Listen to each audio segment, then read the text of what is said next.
At one point, I looked up at my husband and I was like, I'm sleepy, man. And he was like, he looked at me and he looked at my midwife and he was like, is she okay? Like, what is happening?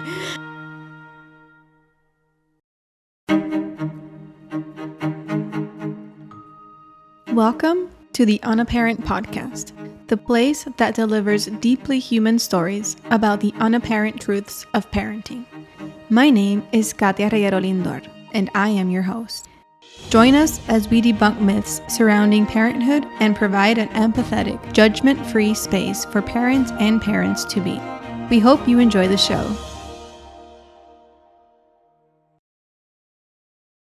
Hello, everyone. Welcome to a second season of the Unapparent Podcast. If you hear a baby, it's because I've already had my baby, Amapola. She was born on June 17th, 2023. And yeah, today we're going to be talking all things birth of baby number 2. I'm joined by Marina, my producer. We'll be doing a mic flip again. And I'm really excited to be sharing about my birth story. So I'll share as much intertwined with the questions you guys submitted. So thank you so much for submitting those via Instagram. And yeah, I hope you guys enjoy. Well, I love a good mic flip because it gives me an opportunity to put Katia on the spot, even though she is obviously always very forward with everything that she has to say, so which we love, obviously. But thank you so much for all your questions. I'm just going to start. We're going to get started. Great. So, Katia, what were the differences between your first home birth and your second home birth?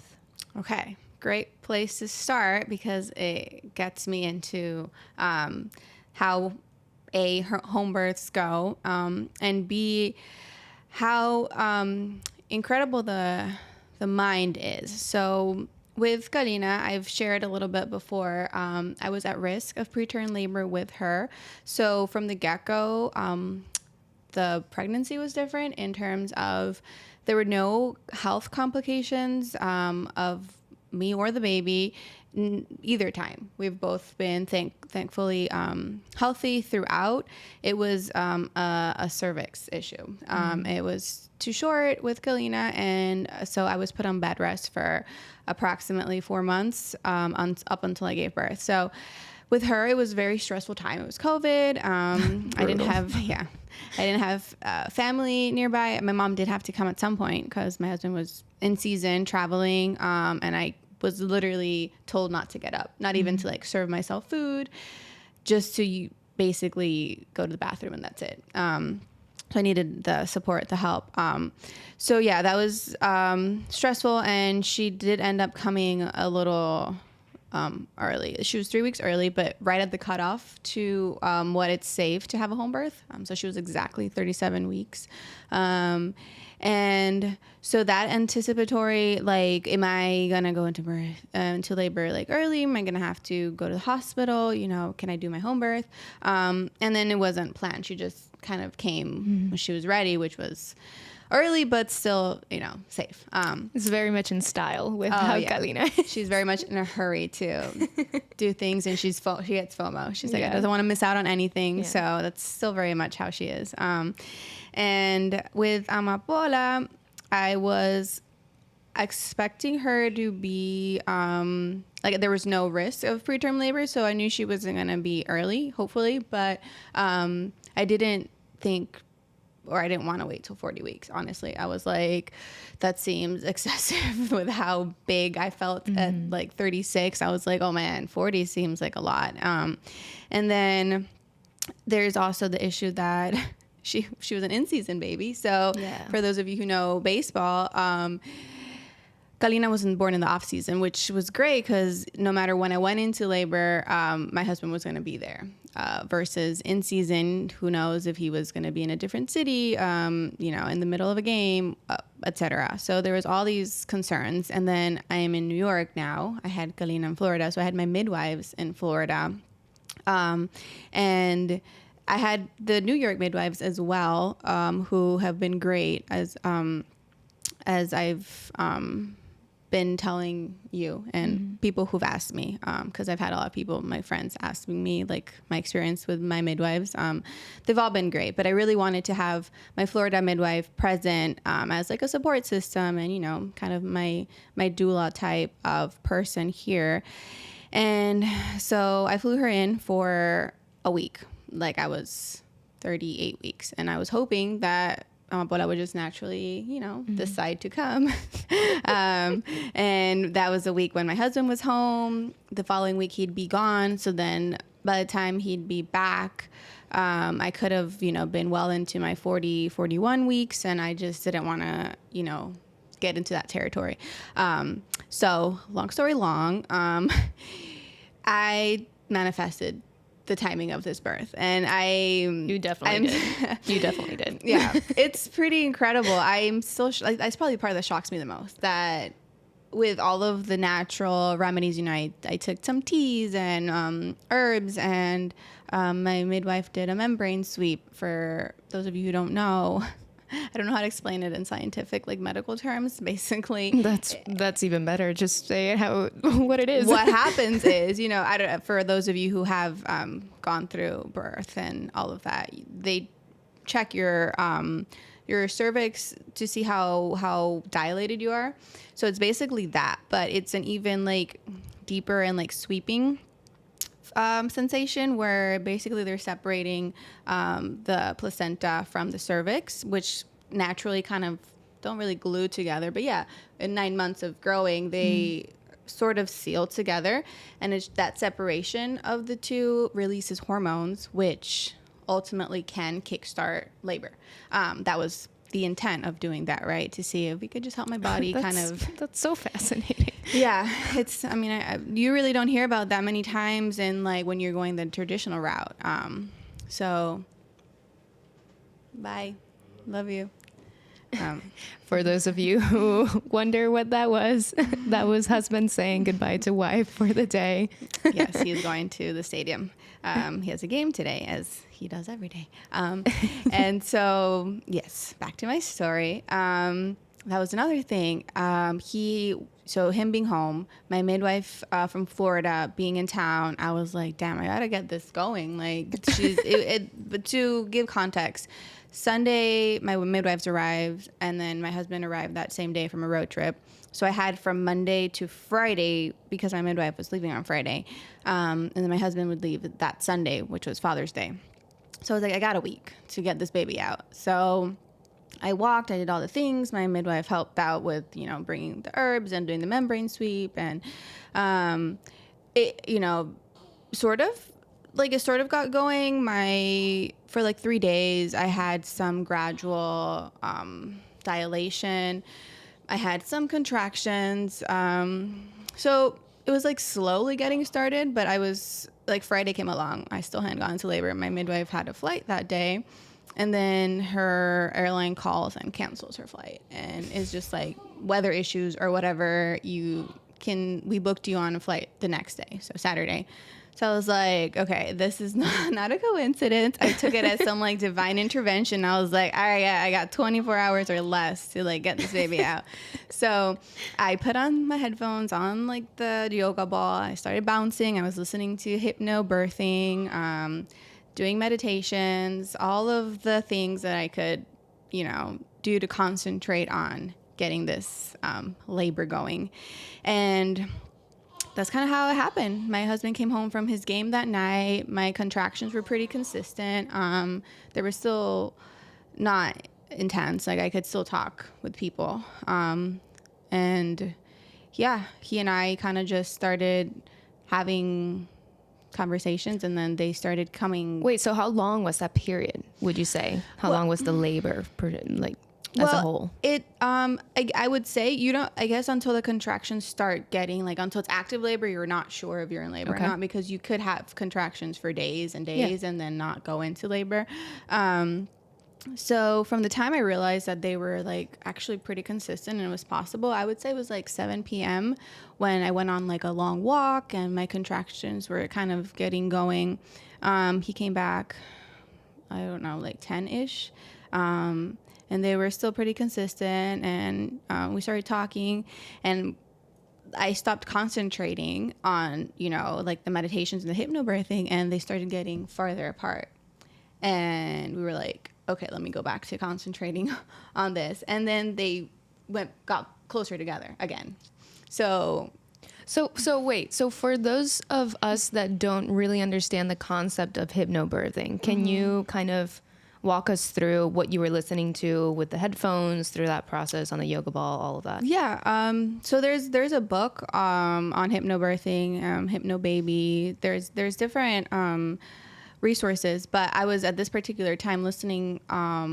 Was it Spotify? No, or was it a website? I will confirm that later. But we'll share it. Yeah, it was basically a series of meditations, and it visualizing, you know, your baby coming safely, you know, and just all of the meditations that I had been telling myself. It was in like headphone form and just listening to them, and they were really serene, you know, with like that background calm.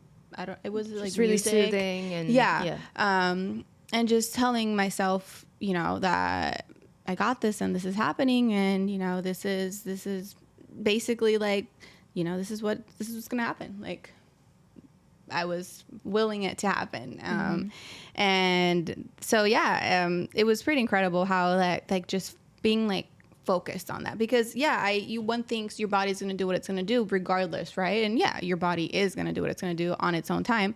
And I was very against any like pharmaceutical medical intervention to get this baby out, right? I wanted it to happen as naturally as possible. And all of the remedies we used were completely natural. Like, if the baby wasn't ready, nothing I could have done would have made her come out. Totally. You know? So I made sure that I was respecting my baby. I was respecting my body and the process. I wasn't forcing anything that wouldn't have happened. If she wasn't ready, if my body wasn't ready, if my mind wasn't ready. And that's the biggest thing. That whole week I had been really busy. I had things going on, you know, I had events. And so my mind wasn't ready, because I was kind of like in a bunch of places at once. And the second I like shut all of that off and like kind of turned on all right, I'm ready. This is happening. It happened, you know. That's amazing. Yeah. So I'm so curious. When it comes to hypnobirthing, let's go back a few steps. Do you feel like it really helps with the pain as well at all? You know, some women will say yes, because maybe a lot of people who start early on in their pregnancies working on this and maybe workshopping it, like there's more intense ways of really getting into hypnobirthing. And I've read of stories where women literally feel like good in labor. And I mean, I can't say from personal experience because it's been rough. Like, you know, it's intense. And I read somewhere also to not call it, you know, it's not painful. It's just really like powerful and intense, you know, because while the only way I can describe to people who haven't gone through it as pain, because that's, you know, what other people can understand from what one goes through. But it's really beyond that. It's more than that, and not in a bad way. It's wild. Nothing compares. And I've read of stories where hypnobirthing helps women have a pleasant experience. That's far and few between, I think, but it's out there. And so do your research if you really are interested in knowing more about it and having a natural birth that you can somewhat enjoy. It's worth looking into. And the other element, I guess, that was different, going back to how similar or different it was. I tried to have a water birth with Kalina, and last minute my midwives noticed that there was meconium in like that she had pooped inside, for those of you who don't understand what that means. And that was more dangerous for her to be born in the water, or, you know, that was like their belief at the time. So they got me out of the water. And so she was born on my bed. Like that would just happen in a few seconds. I hardly remember. It was like so fast. With Amapola, I had my water birth, thankfully. It was incredible. The water really makes a difference with the in between the contractions. That's one of the questions. What are the pros and cons of having a water birth? People are very curious about that. Okay. Well, to me, I my reasons for wanting one were not just for my sake, but for the babies. I feel like it's a gentler transition from being inside the womb in water to then coming outside into the world. When they come out, you know, and the air and the lights and everything from in like traditional settings like hospitals, it's a lot. Like, it's a traumatizing experience for the babies. So I felt like that was kind of a nicer way to welcome her into the world, like coming into water, which is still a similar environment she had been in. And, you know, the lights are dim, there's music. It's the environment that I sort of wanted for her. And then for us who are birthing them, I can tell you now from personal experience that so at least for me, the first time with Kalina, I had no break between. I felt like I was just in pain for like constant hours. Because even in between contractions, your body's anticipating the pain, and my body at least started shaking, like waiting for that next contraction, right? And I was throwing up the entire time. It was like not great in that respect, the throwing up part. With the water birth, I got in the water probably sooner than maybe my midwife in Florida would have liked, because it slows down the process a little bit because it calms your body. So like, I mean, I'm sure people have different perspectives on this, but at least in my case, I felt so at ease in between contractions that I felt like I actually had moments of like relief, and I could like breathe, and it was like, you know, actually nice. At one point I looked up at my husband and I was like, I'm sleepy, man. And he was like, he looked at me and he looked at my midwife and he was like, is she okay? Like, what is happening? With Kalina, I remember not feeling one bit sleepy, you know. 100% awake. I'm like awake and in pain, and I want this to be over. Don't get me wrong. It was, very intense also. The contractions were what I remembered. They were crazy. But I had that in between where I was just like, oh, I can relax. And the water did that for me. And again, it probably slowed down the labor. I probably would have spit her out sooner had I not been so calm and like at ease and like, oh, this is nice, you know? Yeah. So that might be a con.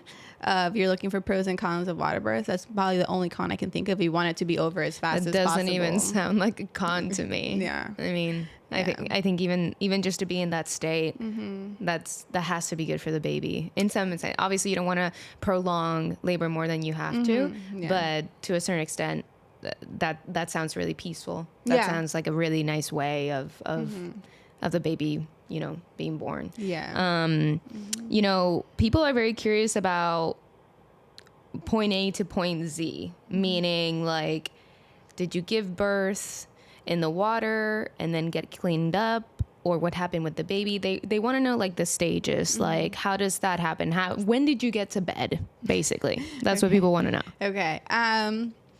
So this is after the baby's born, correct? Okay. Yeah. So the baby's born, and there was talk of like, well, you know, you have to birth the placenta after the baby, right? And so that sometimes happens immediately. Sometimes it takes 15, 20 minutes in between the birth of the baby and then when you birth the placenta. So my midwives were kind of in a state of like, we'll see, you know, if it looks like it's about to come out, we'll wait in the water and, you know, let that finish happening. But they saw that it was not there yet. We don't want the baby to get cold, right? So that was the main concern, like the baby being cold. And so, you know, we got out of the water pretty soon after she was, they took off like, you know, my bra, and I had skin to skin contact with her in the water for a little bit. And then after a few minutes, they were just like, all right, placenta's not coming, like right immediately at least. So got me out, you know, covered the baby up so she wouldn't be cold. And me, and then transitioned me immediately to the bed. I went from the pool. Okay.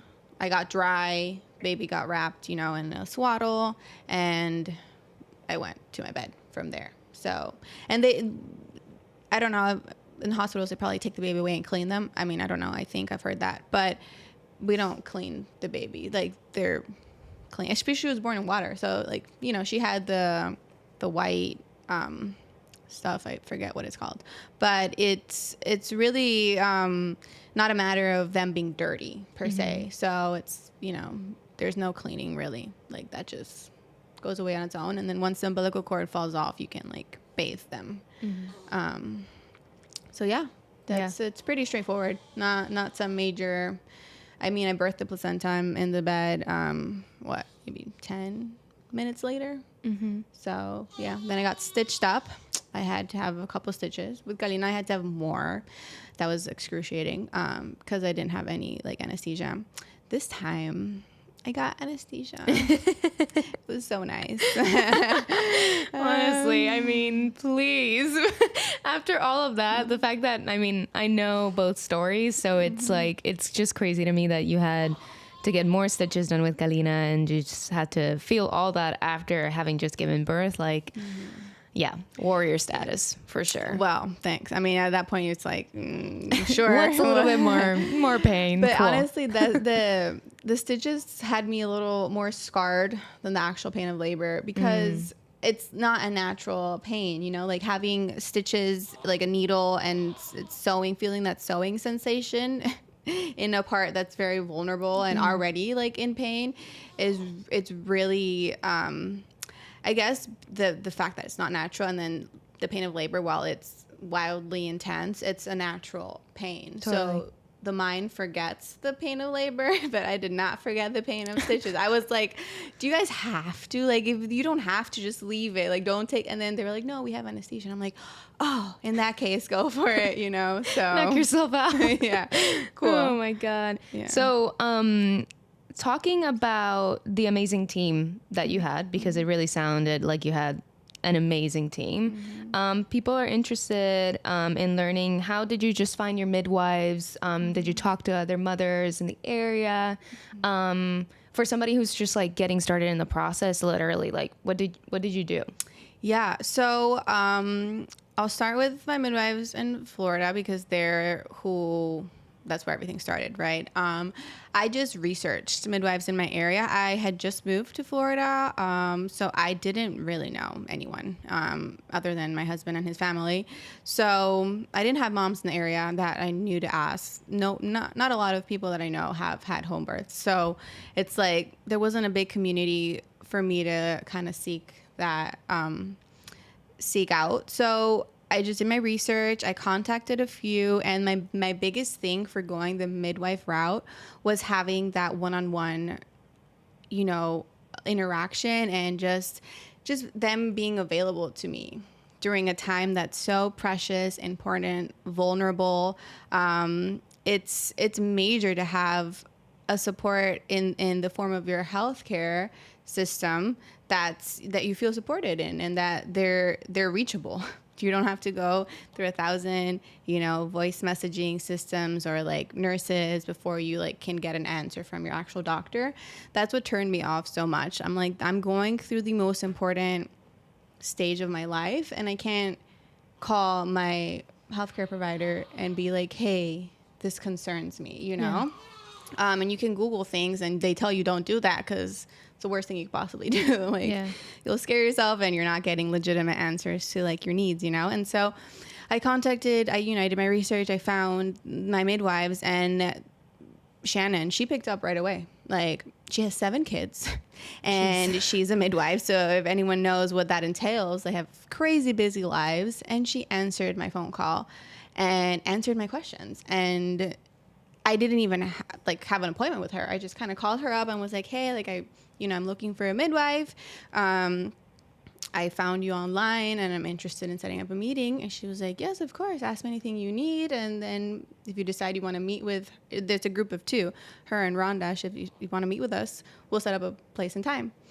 And that was it. I was like, immediately felt that connection with her. And also it was the fact that she was reachable. And it sounds much easier than you would think. Yeah. I think the hurdles might be more mental, obviously, to get there, if that's the decision you want to make. And obviously there's the financial factor that always is going to be a consideration regardless of what decision you make. Right. But it's really nice to hear that it was almost that easy for you to find somebody. Yeah, I think being in tune with your intuition is really important, because obviously when you're making a huge decision, you don't take that lightly. And I don't take lightly any decisions that have to do with, pregnancy and doctors, especially for my children.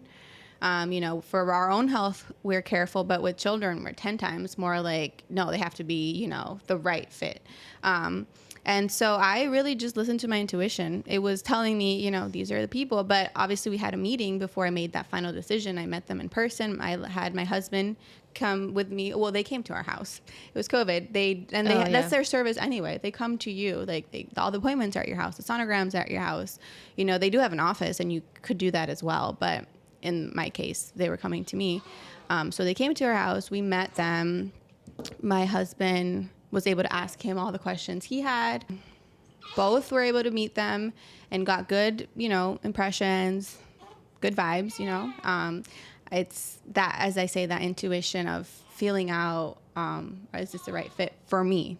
And we felt that all of the puzzle pieces kind of aligned. And then from them, they were the beginning of this wonderful community of women and healthcare providers that I later met. I met through them the chiropractor who adjusted me during my pregnancy and then adjusted Kalina when she was born. Right.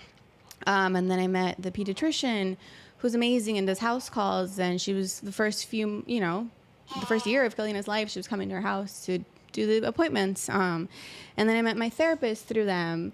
And so I just think back and I'm like, how beautiful that one decision I made led to all of these other, beautiful people and just important moments and situations in my life. And so having the chiropractor, the pediatrician, and a mental health person, it's like that it was really amazing and needed for me. And I think that is major, because I can only imagine, obviously, or not obviously, for those of you who don't know, I have no children. I'm the producer of a parenting podcast because my beautiful friend is a parent herself.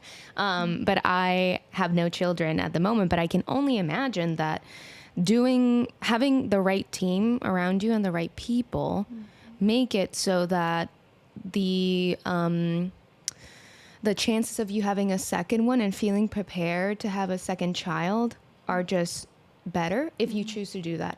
I wonder how many women out there choose to have one child because their experience was just so hard and almost so traumatic, and had no help or not the right team, or they were scarred by the team that they had or something like that. I feel like that probably happens way more often than is maybe talked about, because I could totally see, even with this amazing team, labor is hard and parenting is hard. So I wouldn't blame anyone for not wanting a second or third or whatever. But particularly if you had a traumatic experience, I can imagine not wanting anymore. And then if you go the route of having a second and you have the experience you maybe hoped for, then that maybe heals you from that first traumatic experience, So I feel like in those situations where you're able to have a second and sort of like redeem your first experience, it's also a beautiful thing. But I also would think like you're crazy for going through that again after a traumatic experience, not that I actually think we're all crazy for going through this multiple times. Like, why do we do this to ourselves? No, I'm just kidding. Because they are gorgeous and amazing. Yeah. After they're born, you're like, you're like, oh wait, the pain, I could do that again. But in the moment it's like, God, why did I do this? Yeah, I can only imagine. I'll get there eventually one day. We'll see. And so actually, going back to how my midwives in New York, I had my midwives in Florida help me do research about midwives here, because that was another thing that I'm like, I already feel comfortable. I already have my team in Florida. Then going through it in a new place again with people I don't know. In season. In season. That was another big thing. I'm like, because having my husband present for both births has been the biggest, I wouldn't say game changer, because I haven't had the alternative, but I know that without him there, it would not have been as good, you know, as really like it's having his support, just being there physically, being able to like lean on him and him, you know, knowing he's holding me and I'm not going to fall over with a contraction, because not just physically supporting me, you know, that emotional attachment and his love just being manifested in his presence and how present he was in those moments. You know, he's not just like there, like in the corner. He's there holding my hand, you know, he's giving me a massage, he's caressing me, he's listening to my needs, you know, and that's another thing my midwife, so we already went through it once, right? The second time my midwife's here in New York, we're like, honestly, they see in births when a couple is like really connected on like a deep level and they have a really good relationship, and when they don't. He said they say it manifests a lot in like births when you see in labor, and I'm like, well, that sucks to kind of realize in that moment that there's no, or that connection is sort of iffy. So anyway, having his presence was major, and my midwives were just like, yeah, no, you guys are totally in sync. Like, he knew your needs without you even having to verbalize them. So yeah, that was great. I mean, his support was everything. But my mom was there too. So, you know, if you don't have a partner who's there, I'm sure having a doula or, you know, a good friend or a parent who you feel comfortable around and who's really supportive, that's the person to have with you for sure. Okay, so if you see that a baby has magically manifested here, it's because we took a little break, because obviously somebody had to eat. So, you know, this is the benefit of having the baby right here in the studio, which is also the nursery, which we just change all the time. So, Katia, people also want to know, obviously, more about this beautiful baby. Specifically, what is the reason or meaning behind the name Amapola? So it's my husband's favorite flower. That's the short answer. He's always loved flowers, but particularly it's Puerto Rico's hibiscus flower, and he has it tattooed multiple times over. Anyway, it's a name he wanted. I chose Kalina, which is also a flower, and we were on the route of having me choose this time around as well. It was a K name, another flower, and you know, I think we all know that at the end of the day, who births the child probably gets the final say.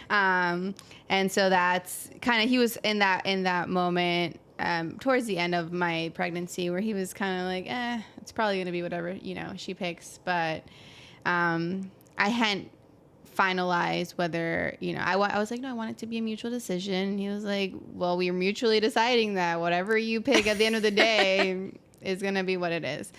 And so, you know, I just thought like, well, before I go through the intensity of labor, I will be like, I'm like in this moment where I'm like, feel really grateful for him, what a good dad he is. And I was like, you know what, I'm just going to name her his choice. And I ordered the name plate and I gave it to him a few days before going into labor. And I was like, here, this is for you.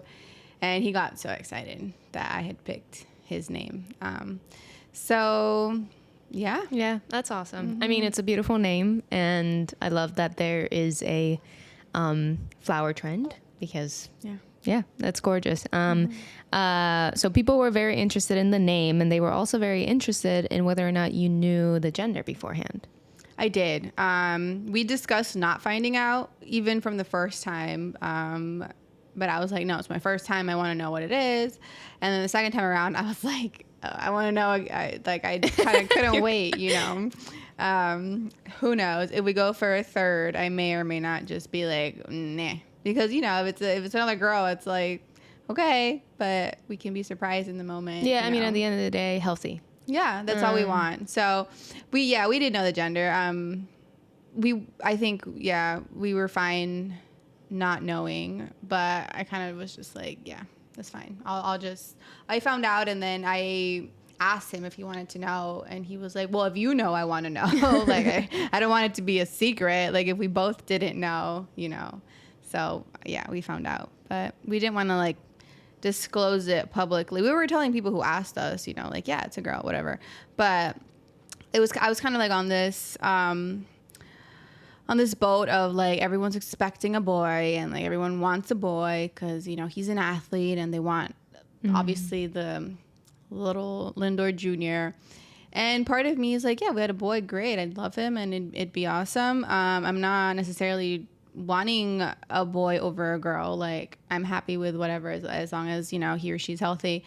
But I do think to all of the complexities that come with a boy, particularly living in the shadows of the father, or just trying to follow in the footsteps, and having that pressure on this poor kid, and it's pressure that wouldn't be from us. We would probably try to like veer him away from baseball so that he chose whatever other sport he wanted, you know. But if he even wanted a sport. If he wanted a sport, you know, if he wants to do the arts or anything else, you know, that'd be great. But the fact that, you know, a little boy sees their dad playing baseball, they probably want to do it, and it's, how do you tell your kid, you know, no, you can't play the sport you're watching your dad play, or you know? Or hey, you can totally do this, but just so you know, for your dad to get here, there was a lot. Like, this was really hard. Yeah. And hey, maybe you won't want that, or maybe we won't want that as well. You know, it just depends. Yeah. That societal pressure is major, and it's not even, and I feel like it's something you just can't escape. You know, the expectation is there, and if they're not as good as the dad, it's like you're forever gonna live in your dad's shadows, and that doesn't feel good. And I feel like we could try 1,000 times over to really instill no pressure. We don't expect you to, you know, do this. We would hope you didn't do this. You know, at the end of the day, it's your choice. But I would put that pressure on myself. If I'm seeing, you know, my mom or my dad excelling in something, and I don't come, you know, close, or I'm close but still not as, you know, it's hard. And yeah, I think we do that for anything. I mean, it doesn't even have to be your dad being a professional athlete, right? It's like with anything. Like, there have been multiple episodes in which you have let us into your thoughts as to, you know, how you compare how you mother versus how your mom mothered, and, you know, even in that regard, there's so many things that we just are pretty hard on ourselves. Yeah, I think the fact that he'd be doing it in the public eye, you know, that just adds that element of pressure. That's like, yeah, you're not just struggling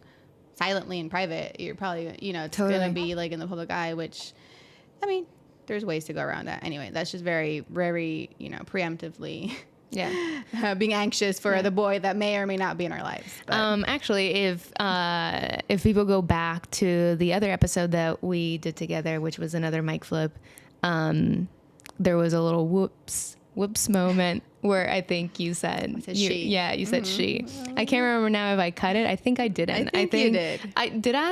I think I did it, and I did it very poorly. So if you go back, you can actually see that there was a little stuttering moment, and that was the moment where she went like, I just said it's a girl.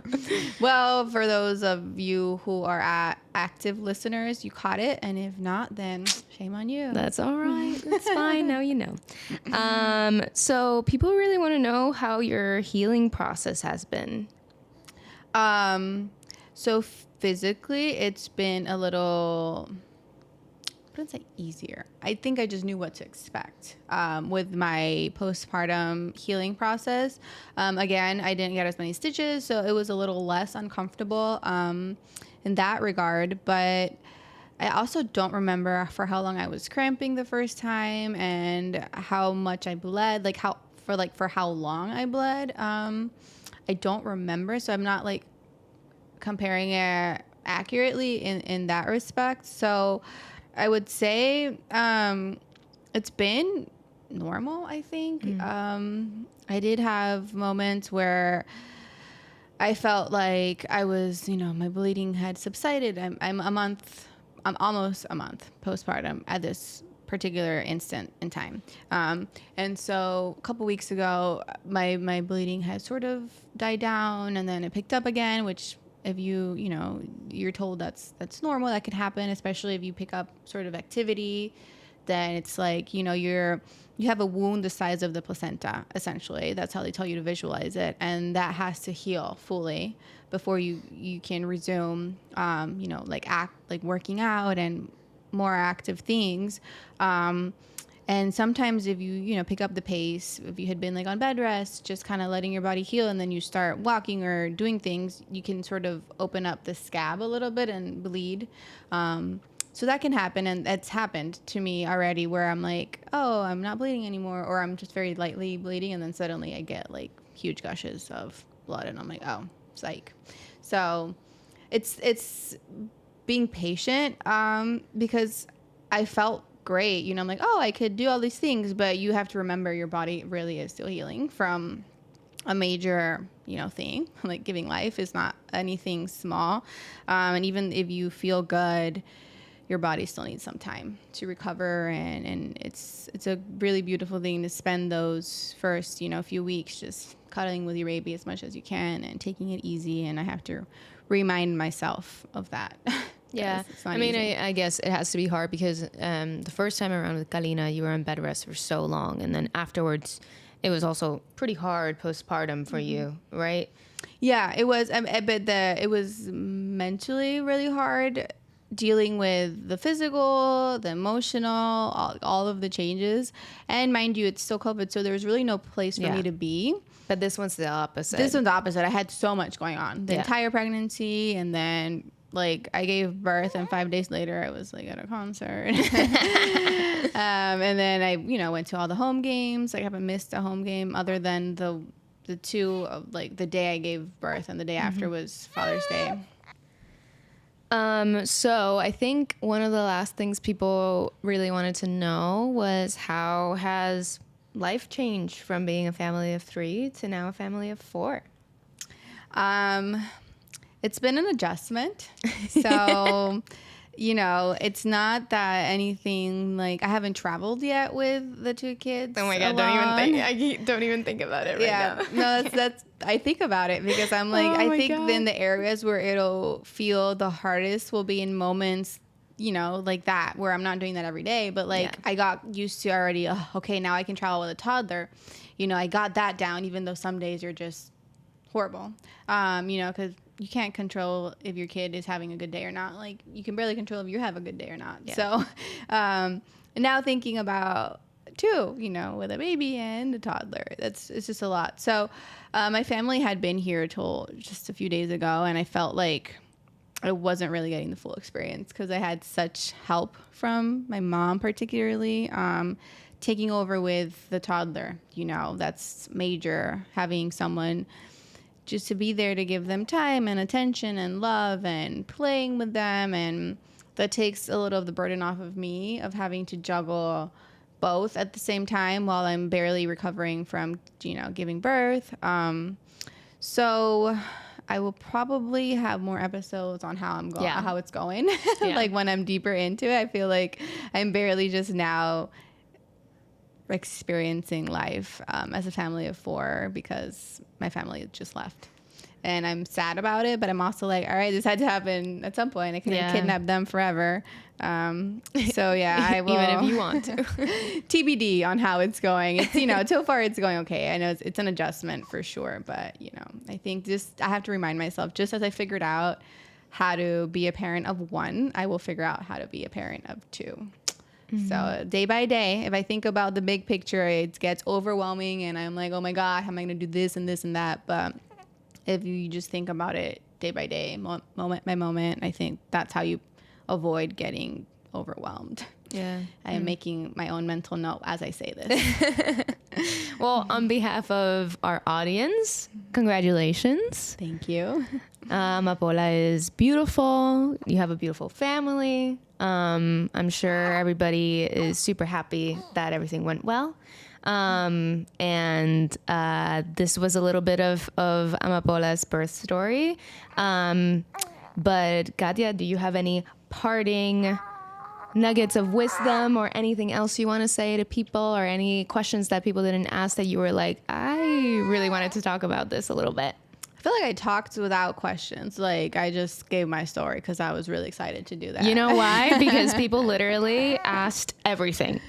People were like, we want to know everything. Well, hopefully I covered then a lot of what everyone wanted to know. And again, I'd say following your intuition as a parent is something that no one can tell you is like, people can give you advice and you can take it or leave it, but ultimately you know what's best for yourself, for your body, and for your children. So if you feel like you want to do a home birth or don't, follow your intuition.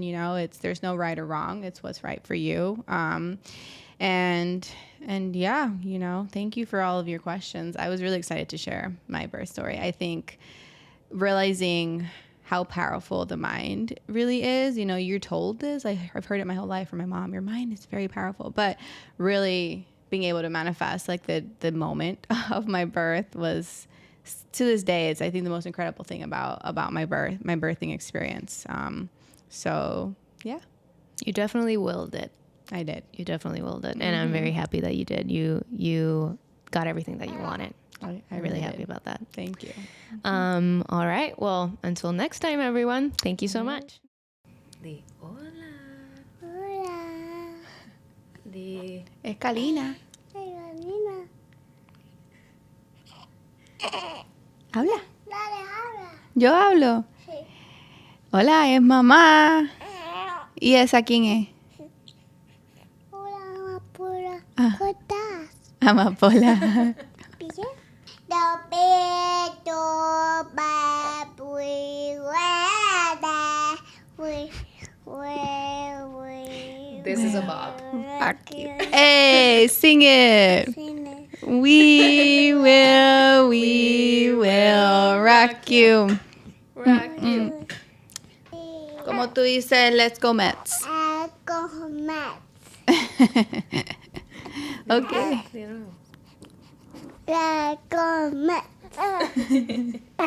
The adiós, mi gente. Adiós, mi gente.